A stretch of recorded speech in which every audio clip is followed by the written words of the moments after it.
दोस्तों, अगर मैं आपसे कहूं कि भारत में एक ऐसा मंदिर है जहां सुबह मंदिर के कपाट खुलने से पहले ही कोई आता है, पूजा करता है और जब पुजारी दरवाजा खोलते हैं तो शिवलिंग पर पहले से जल और पुष्प चढ़ा हुआ मिलता है, तो क्या आप मानोगे? सुनकर रहस्य सा लगता है ना, लेकिन ये कोई कहानी नहीं बल्कि हकीकत है। ये रहस्य जुड़ा है उत्तर प्रदेश के कानपुर जिले के शिवराजपुर कस्बे में स्थित खेरेश्वर महादेव मंदिर से।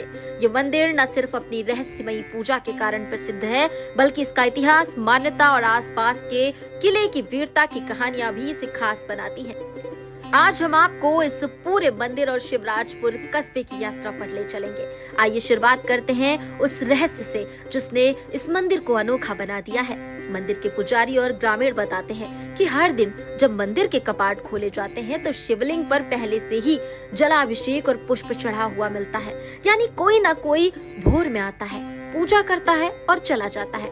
लोगों की मान्यता है कि अजर अमर अश्वत्थामा महाभारत काल का वो योद्धा था जिसे आज भी जीवित माना जाता है, आकर सबसे पहले यहाँ पूजन करता है। यही कारण है कि भक्तों के बीच इस मंदिर की आस्था और भी गहरी है। कहानी है, बहुत समय पहले छतरपुर गांव की गाय चरने के लिए इस जगह आया करती थी। ग्रामीणों ने देखा कि गाय यहाँ खड़ी होकर अपना दूध बहा देती थी।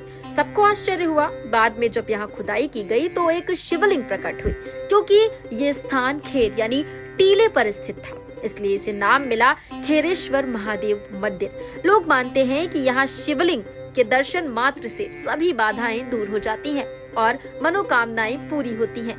मंदिर गंगा नदी के किनारे स्थित है। मंदिर के पास ही सरैया घाट है।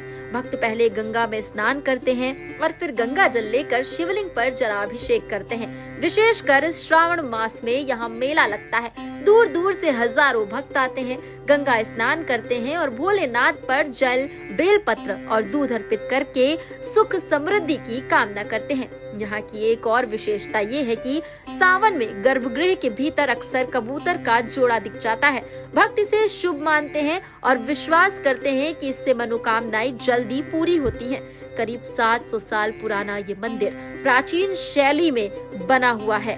पत्थरों की दीवारें, ऊंचे शिखर और गर्भगृह में स्थित शिवलिंग सब मिलकर एक अलौकिक अनुभव कराते हैं। सोमवार को यहाँ आस्था का विशेष संगम दिखता है। गंगा में डुबकी लगाने के बाद भक्त कतारों में खड़े होकर महादेव का जलाभिषेक करते हैं। पूरा वातावरण हर हर महादेव की गूंज से भर जाता है। अब जरा मंदिर से थोड़ा बाहर निकलते हैं और चलते हैं उसी कस्बे की ओर जहाँ ये मंदिर स्थित है, शिवराजपुर। आज का शिवराजपुर एक शांत कस्बा है, लेकिन इसका अतीत बहुत ही गौरवशाली रहा है। इतिहासकार बताते हैं कि वर्ष 1336 में चंदेल वंश के राजा शिवराज देव ने इस कस्बे की स्थापना की थी। उनके नाम पर ही इस जगह का नाम पड़ा शिवराजपुर। राजा शिवराज देव ने यहाँ एक विशाल किला बनवाया था। कहते हैं ये किला कभी गंगा तट तक फैला हुआ था और इसकी एक 5 किलोमीटर लंबी सुरंग भी थी जो गंगा घाट तक जाती थी। शिवराजपुर का ये किला सिर्फ एक शाही निवास नहीं था, बल्कि 1857 की क्रांति में ये स्वतंत्रता सेनानियों की रणनीति का बड़ा केंद्र बना। कहा जाता है कि तात्या टोपे, बाजीराव पेशवा और रानी लक्ष्मीबाई भी इस किले की सुरंग से होकर आते थे और यहाँ बैठकर अंग्रेजों के खिलाफ युद्ध की योजनाएं बनाते थे। राजा शिवराज देव के वंशज राजा सती प्रसाद चंदेल ने भी 1857 के संग्राम में अंग्रेजों से जमकर लोहा लिया। उनकी तलवारबाजी के किस्से आज भी स्थानीय बुजुर्ग सुनाते हैं। हालांकि अंग्रेजों ने बाद में इस किले को ध्वस्त कर दिया, लेकिन इसके अवशेष आज भी मौजूद हैं और इतिहास की गवाही देते हैं। आज किले की दीवारें बिखर चुकी हैं, लेकिन लोग अब भी दूर दूर से इसे देखने आते हैं। 2010 में यहाँ स्मारक और मुख्य द्वार बनवाया गया था, लेकिन रखरखाव के अभाव में ये भी जर्जर हो चुका है। भारतीय पुरातत्व विभाग इसकी देखरेख करता है, परंतु अनदेखी के कारण इसके निशान धीरे धीरे मिटते जा रहे हैं। शिवराजपुर का इतिहास बुंदेलखंड से गहराई से जुड़ा है। चंदेल वंश की राजधानी महोबा थी और खजुराहो, कालिंजर जैसे किले भी इसी वंश की देन है। इतिहास में वर्णन मिलता है कि आल्हा उदल जैसे वीर भी चंदेल वंश के सेनापति रहे थे।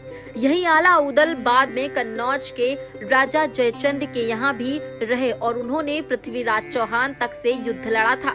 यानी शिवराजपुर का इतिहास सिर्फ स्थानीय नहीं बल्कि पूरे उत्तर भारत की वीरता और संस्कृति से जुड़ा हुआ है।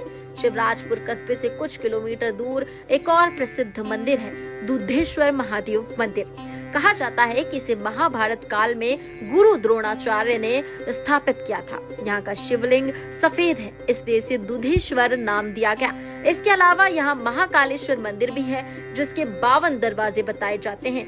ये भी श्रद्धालुओं के आकर्षण का केंद्र है। दिलचस्प बात यह है कि शिवराजपुर कस्बे के पास रेल लाइन भी गुजरती है, लेकिन स्टेशन का नाम बर्राजपुर है।